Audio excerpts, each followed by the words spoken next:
Buenos días, bienvenidos a esta nueva clase de la asignatura Introducción a la Matemática. Para continuar viendo el tema de funciones, en este caso vamos a ver las funciones cuadráticas.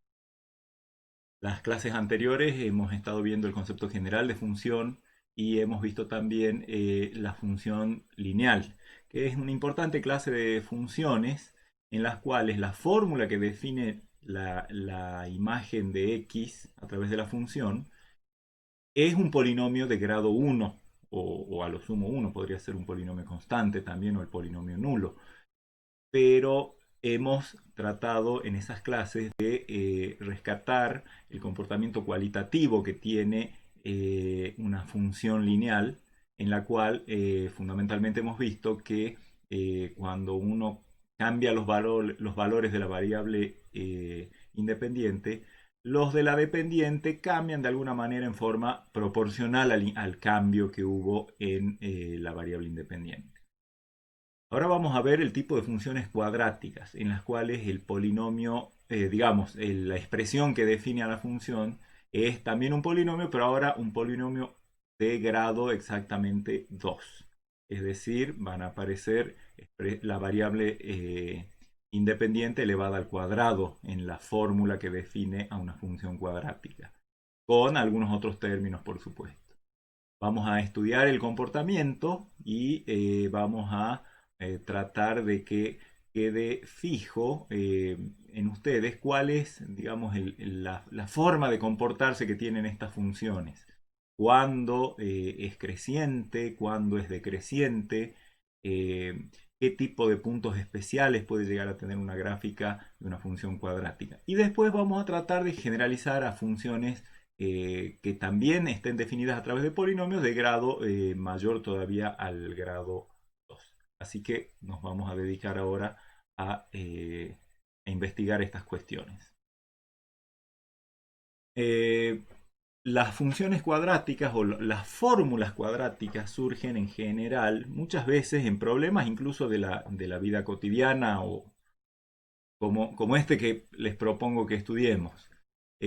Supongamos que una empresa que se dedica al mantenimiento de terrenos, digamos, cobra 100 pesos por metro cuadrado de parquizado, es decir, para plantar césped y esas cosas cobra 100 pesos por metro cuadrado y también hace servicios de alambrado del terreno y cobra a razón de 1.200 pesos el metro lineal de alambrado. Por otro lado, esta empresa, cada vez que tiene que hacer un trabajo, necesita transportar herramientas y demás, y digamos que cobra un cargo fijo de 5.000 pesos para hacer ese traslado. Y ese cargo, 5.000, lo cobra por única vez al encargarse el trabajo. ¿Sí? O sea, cuando un cliente va y contrata a la empresa le cobra digamos, esa cantidad fija para traslados, el flete, digamos, y después en función del tamaño del terreno, de acuerdo a la superficie, cobra 100 pesos por metro cuadrado y 1.200 pesos por metro lineal de alambrado si es que el propietario quiere alambrar. Entonces, supongamos que queremos averiguar bajo estas condiciones en un terreno cuadrado cuánto nos cobraría esta empresa por hacer todo el trabajo de alambrar y de parquizar nuestro terreno. ¿Sí? Insisto, vamos a considerar el caso en el que el terreno a parquizar y alambrar es un terreno cuadrado y obviamente lo que configuran las variables independiente y dependiente, en este caso así como está planteado el problema, son la medida del lado del cuadrado. El terreno es un cuadrado, por lo tanto su lado mide una cierta cantidad. A eso lo vamos a considerar como variable independiente. Y a la variable dependiente va a ser el precio, digamos, a cobrar por parte de la empresa. Bueno, obviamente, como les digo, la variable independiente va a ser la medida del lado del terreno. Nos pongamos de acuerdo en qué unidades vamos a medir las cosas en metros, en centímetros, en kilómetros. Bueno, usemos, de acuerdo a los datos que tenemos de los precios, el costo del parquizado por cada metro cuadrado, 100 pesos. Por lo tanto, da la impresión de que incluso el alambrado es 1.200 pesos por metro lineal. O sea, como unidades de medida de longitud, conviene evidentemente tomar el metro y consecuentemente las medidas de superficie van a ser los metros cuadrados. Entonces, a la medida del lado del terreno, la vamos a considerar como expresada en metros y la vamos a llamar X. Y la variable dependiente, ¿cuál va a ser el precio total que cobraría esta empresa por parquizar y alambrar un terreno cuyo lado mide X? Esa variable dependiente va a estar expresada en pesos porque es un precio y la podemos designar como C por costo o precio. Obviamente para calcular, si yo tengo un terreno, por ejemplo, de 30 metros cuadrados, perdón, de 30 metros de lado, un terreno cuadrado de 30 metros de lado, tendré que calcular la superficie del terreno y el perímetro del terreno. La superficie del terreno, por cada metro cuadrado que yo tenga, multiplico por 100 y voy a obtener el costo del ítem parquizado. Y por cada metro de perímetro que tenga el terreno, me van a cobrar 1.200 pesos por realizar el alambrado. Por lo tanto, yo tengo que tratar de averiguar, en función de la medida del lado, tengo que tratar de averiguar la superficie del terreno y el perímetro del terreno, que son los datos que me van a llevar a calcular cuánto sale cada uno de esos ítems, sumarle el costo fijo de traslado y todo eso me va a dar el costo total que hay que pagarle a la empresa. Entonces, si un terreno cuadrado tiene lado X, la superficie obviamente es lado por lado, es decir, X por X, por lo tanto X al cuadrado. Y como decíamos hace un rato, la estamos considerando en metros cuadrados, porque el precio estaba en metros cuadrados, en pesos por cada metro cuadrado, así que conviene tener en cuenta a la hora de resolver un problema también las unidades en las que se expresan las cosas. Y el perímetro, si el lado de un cuadrado es X, el perímetro es la suma de la medida de los dos lados, pero en un cuadrado los cuatro lados miden iguales. Entonces, si un lado es X, los cuatro lados, o sea, el perímetro va a ser 4X y su unidad va a ser el metro, por supuesto. O sea, va a quedar, si X corresponde a metros, sumar X 4 veces quiere decir obtener un resultado también en metros, consistente con el precio que tenemos del alambrado por metro lineal. Entonces, uno puede hacer una pequeña tablita de qué es lo que hay que pagar y cuánto hay que pagar. Cada ítem por el que hay que pagar y cuánto hay que pagar por cada uno de esos ítems. Uno de los ítems es el parquizado. Sabemos que por 100 metros cuadrados, perdón, por un metro cuadrado me cobran 100 pesos. Por X cuadrado, metros cuadrados, me van a cobrar esta cantidad multiplicada por 100. Una simple regla de 3 simple, ¿no? Si por un metro cuadrado 100 pesos, por esta cantidad de metros cuadrados, bueno, a esta cantidad la multiplico por 100. 100 por X cuadrado, que ya sabemos que va a estar en pesos. El otro ítem es el alambrado. Cada metro de alambrado cuesta 1.200 pesos, pero acá para alambrarlo entero hay que cercarle el perímetro y el perímetro es 4X. Entonces, esta es la cantidad de metros. Si cada metro cuesta 1.200, esta cantidad de metros va a costar esto por 1.200, es decir, 4X por 1.200, que son 4.800X, ya haciendo la asociación de los numeritos, el 4 con el 1.200. Y finalmente hay un cargo fijo que es el de traslado, que no depende de la medida del lado. Sale una dolorosa cifra inicial que hay que pagar y es 5.000. Y ahí están los tres ítems y sus costos. Por lo tanto, el precio total que va a haber que pagarle por un terreno del lado X va a ser la suma de lo que corresponde a los costos de cada ítem. Y entonces, el costo total que va a ser función de X es igual a el precio del parquizado, que ya sabemos que es 100x cuadrado, más el precio del alambrado, que es 4800x, más la carga fija esa por el flete de 5.000 pesos. Como vemos, ha surgido una expresión de una función en la cual la fórmula que define a la función es una suma de tres términos monómicos, son tres monomios, uno de grado 2, uno de grado 1, un monomio de grado 0, y acá están sus respectivos coeficientes. Total que esto es un polinomio. Es un polinomio de grado exactamente 2.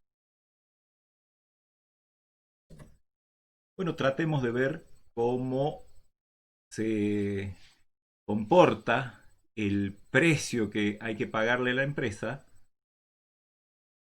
de acuerdo al tamaño del terreno, al lado del terreno. Acá he copiado simplemente los tres ítems y, en definitiva, la fórmula que me da el costo total, el precio total, en función de X el lado de cada terreno. Resulta bastante instructivo, antes de hacer una gráfica, de largarse a hacer una gráfica, resulta instructivo aquí ver cómo incide en el precio total que habría que pagarle cada uno de los términos que forman parte del precio. Entonces he preparado una tabla en la que para cada una de las distintas dimensiones que vamos a analizar, los precios de cada uno de los ítems y el precio total. Entonces, para las dimensiones, en realidad, acá tenemos una fórmula que exige conocer solamente el lado, pero calculemos también la superficie y el perímetro que se van a calcular en base a este lado, por supuesto. Y en base a eso vamos a sacar los precios del parquizado, del alambrado, del flete y el total. Para un lado de 10 metros, un cuadrado de 10 metros de lado tiene una superficie de 100 metros cuadrados y un perímetro de 40 metros cuadrados. Por lo tanto, si por un metro de parquizado me cobraban 100 pesos, por 100 metros cuadrados me van a cobrar 10.000 pesos. Número que podría haber sacado empleando directamente el lado que era X, cuyo valor es 10 metros en este renglón, reemplazándolo aquí en la fórmula del precio por el parquizado ya en función, ese precio ya estaba en función del lado de X. ¿Sí? Si X vale 10, 10 al cuadrado es 100 y 100 por 100 10.000. Y el precio del alambrado, bueno, nos salía 1.200 pesos el metro, tengo 40 metros, o sea, van a ser 48.000. Que de nuevo, en vez de hacer esa cuenta, ya al haber elaborado una fórmula en función del lado del cuadrado, directamente podría haber reemplazado ahí 4.800 por 10 y me da 48.000. Como quiera que lo haga, obtengo los precios del parquizado, del alambrado. El precio del flete es una constante, 5.000. Y si sumo estos tres ítems, para el caso de un terreno de 10 metros de lado, sería 48.000, 58.000, 63.000 pesos. Procedemos de igual manera con un terreno que sea cuadrado de 20 metros de lado. Antes de poner los números, los invito a que piensen si será que el costo, al duplicarse el lado, el costo se va a duplicar o no, el precio total.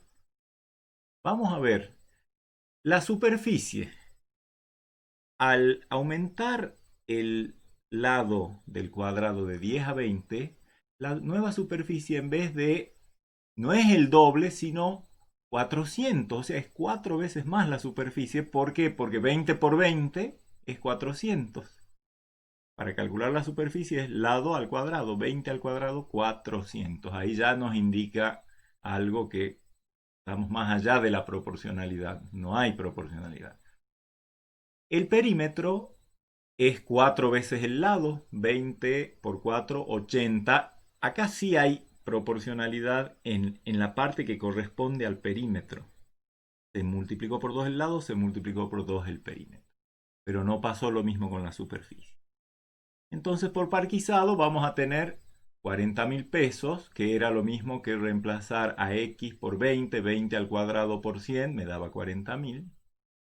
Por alambrado, los 80 metros de perímetro por 1.200, 96.000, o bien poner el 20 acá en cuenta de x y nos da el precio del ítem alambrado en este caso. ¿Sí? La ventaja de tener cada ítem desglosado y en función de vendría a ser la variable independiente de nuestro problema. 96.000, 5.000 el costo de traslado, 96 más 40, 136, 141.000 pesos. Entonces, fíjense que se ha duplicado el lado del terreno, pero se ha más que duplicado el precio total de parquizar y alambrar ese terreno. Justamente por la presencia de ese factor cuadrático que ya nos vamos a encargar de tratar de entenderlo un poquito mejor. Pero sigamos. Para un terreno de 30 metros de lado, la superficie es 900, el perímetro es 120, con lo cual los costos de los tres ítems se van a 90.000, 144.000 y 5.000 respectivamente, para una suma total de 239.000.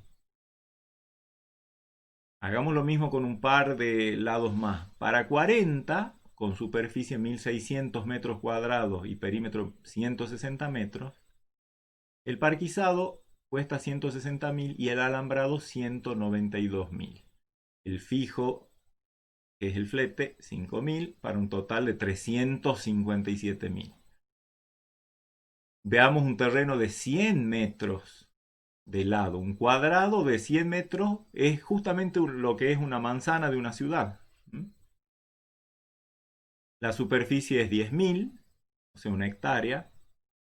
El perímetro es 400, 4 veces 100. Y los precios, fíjense, acá pasa algo que es indicativo.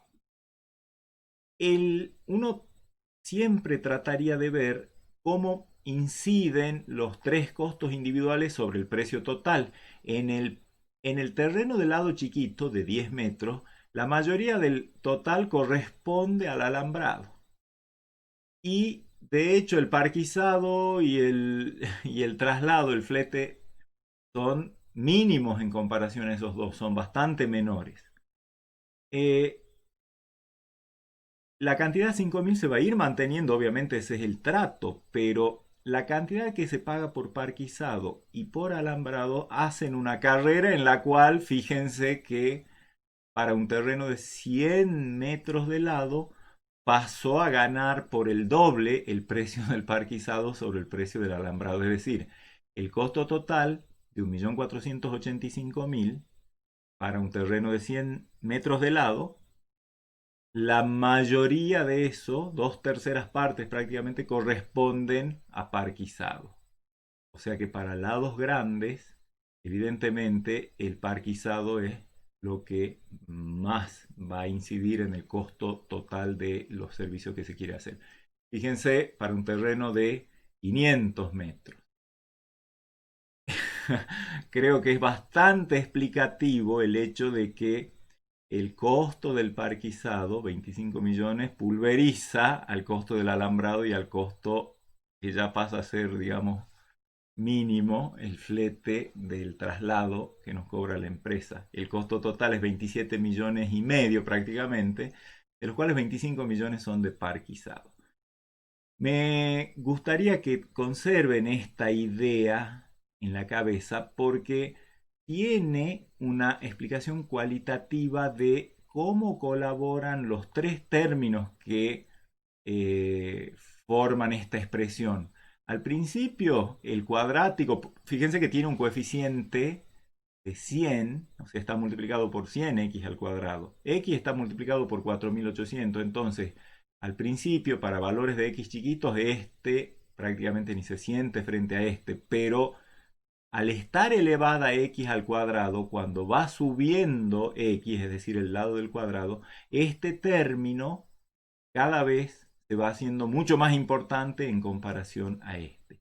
Y esa tendencia la vamos a ver siempre en las funciones de tipo cuadrático y de tipo polinómico. El término que corresponde al monomio de mayor grado termina dominando al resto. Dominando quiere decir que los otros no es que sean despreciables, pero en comparación a lo que produce para valores de x suficientemente grandes, lo que produce el término cuadrático es mucho mayor que lo que producen todos los otros términos. Este gráfico, esta tabla mejor dicho, así lo demuestra. Si uno graficara, acá he vuelto a anotar la misma fórmula, si uno graficara en una parejita de ejes XY, ejes cartesianos, ¿qué tipo de dibujo obtendría? Si volvemos a la tabla de recién y hacemos la prueba de la linealidad, ¿se acuerdan? Que hemos visto la clase pasada, de ninguna manera, aparte estamos viendo que a iguales incrementos de la variable independiente, ya ahora me fijo en la primera y en la última columna, la variable independiente del primero al segundo renglón creció 10 y el costo creció 78.000 pesos. Y del segundo al tercero, la variable independiente creció 10, pero el costo de esto es casi 100.000 pesos, 92.000 pesos. Es decir, no hay proporcionalidad entre los incrementos de la variable independiente y los incrementos de la variable dependiente, por lo tanto no hay linealidad. Los puntos determinados por esta forma de relacionar x con su imagen c de x no se encuentran bajo una línea recta. Tienen una forma curva que es suficientemente, creo que visualmente uno se da cuenta que cuanto, quizás acá al principio de la curva, cuando aumenta x, capaz que no se nota un aumento grande en la variable independiente, pero salten desde acá hasta acá. Y cuando están más a la derecha, salten desde acá hasta acá y van a ver que los correspondientes valores de la variable dependiente son cada vez más grandes. No hay linealidad. En este caso, y tiene que ver, por supuesto, con qué tipo de coeficientes hay en la expresión que define a esta fórmula, hay una curvatura hacia arriba. Ya no es una recta, sino es una curvatura hacia arriba, una concavidad hacia arriba se llama esto. Las funciones que están dobladas hacia arriba, cuya gráfica se dobla hacia arriba, se llaman cóncavas hacia arriba. Ya vamos a ver ese concepto. Bueno, ese es un ejemplo que nos muestra, y no es el único, por supuesto hay un montón, que a veces las variables independientes y dependientes de un problema, incluso de la vida cotidiana, están gobernados, digamos, la función numérica, la fórmula que define la función numérica, es de la forma un polinomio de grado 2, es decir, la imagen de x a través de la función esta, el i, es algún numerito real por el cuadrado de la variable independiente más otro número real por la variable independiente más un tercer numerito real. O sea, i o f de x, como prefieran, igual a por x cuadrado más bx más c, donde a, b y c son números reales, fijos, en este caso 100, 4800 y 5000. Son lo que llamamos los parámetros de esta fórmula cuadrática, de esta ecuación, de esta función cuadrática. Para que sea cuadrática vamos a pedir que a, es decir, lo que multiplica al cuadrado de x, sea distinto de 0, porque si no estaríamos en el caso que ya conocemos de una función lineal. Queremos ver funciones nuevas. Entonces vamos a pedirle a que no sea 0, como es este el caso. Acá a vale 100. Entonces, este es un ejemplo de una función f que en realidad, fíjense, para nuestro problema no tendría sentido considerar valores negativos de x porque es una medida. Pero como expresión define algo bueno para cualquier x real, entonces lo podría considerar como una función de reales en reales, que a cada valor x de la variable independiente le asigna el valor y de la variable dependiente a por x cuadrado más b por x más c. Esas funciones, por cada jueguito de coeficientes a, b y c, o sea, de parámetros que yo decida tomar, voy a tener una función cuadrática diferente. Las funciones cuadráticas entonces son aquellas en las que la expresión algebraica que define a la función, a f de x, a la imagen de x, es un polinomio de grado 2 en la variable x. Y ahora nos vamos a poner a ver de qué manera podemos entender, porque fíjense que cuando hemos hecho el estudio de las funciones lineales dijimos, bueno, hay dos parámetros, la pendiente, la ordenada, el origen, y si las cosas han ido bien y ustedes han entendido bien esa clase, tienen que ser capaces de, yo les doy una variable, una pendiente y una ordenada al origen y ustedes automáticamente imaginarse cuál es la forma de la figura. Bueno, pasa exactamente lo mismo con las funciones cuadráticas. No es difícil, y es el objetivo que nos proponemos ahora, ver cómo, dependiendo dependiendo de los valores de A, de B y de C, uno puede tener pistas sobre cómo es la gráfica de una función cuadrática. Curiosamente, hay una función cuadrática especial que es esta que están viendo acá, f de x igual a x cuadrado. Obviamente es una función cuadrática en la que el coeficiente a, es decir, lo que multiplica a x al cuadrado y que se llama, digamos en la diapositiva anterior, el a es el coeficiente cuadrático, el b es el coeficiente lineal y el c es el coeficiente independiente. Esos son los nombres que reciben los parámetros, ¿no? El que multiplica al cuadrado de la variable es el coeficiente cuadrático, el que multiplica a la variable elevada a la primera potencia es el coeficiente lineal, y el que no multiplica a las variables es justamente el coeficiente independiente. Entonces, x cuadrado es un caso particular de función cuadrática porque aparece un polinomio de grado 2, así que función cuadrática, en la que el coeficiente cuadrático vale 1 y los coeficientes lineal e independiente, al no aparecer acá, es como que fueran 0, por lo tanto b igual a 0 y c igual a 0. Les decía, curiosamente, toda digamos, develar los misterios de la función cuadrática pasa por entender esta simple función cuadrática, porque en base a ella vamos a sacar muchas conclusiones para entender qué pasa cuando el b y el c no son 0 o cuando el a no es 0. Lo primero que se nos puede ocurrir hacer, y estamos autorizados por supuesto, es hacer una tablita de valores y un grafiquito, digamos, en donde tratemos de ver la tendencia, solamente para eso. Después vamos a hacer un estudio más serio. Entonces yo aquí he preparado una tabla que para cada x calcula el f de x, o sea, f de ese x que yo medí, que es elevar x al cuadrado.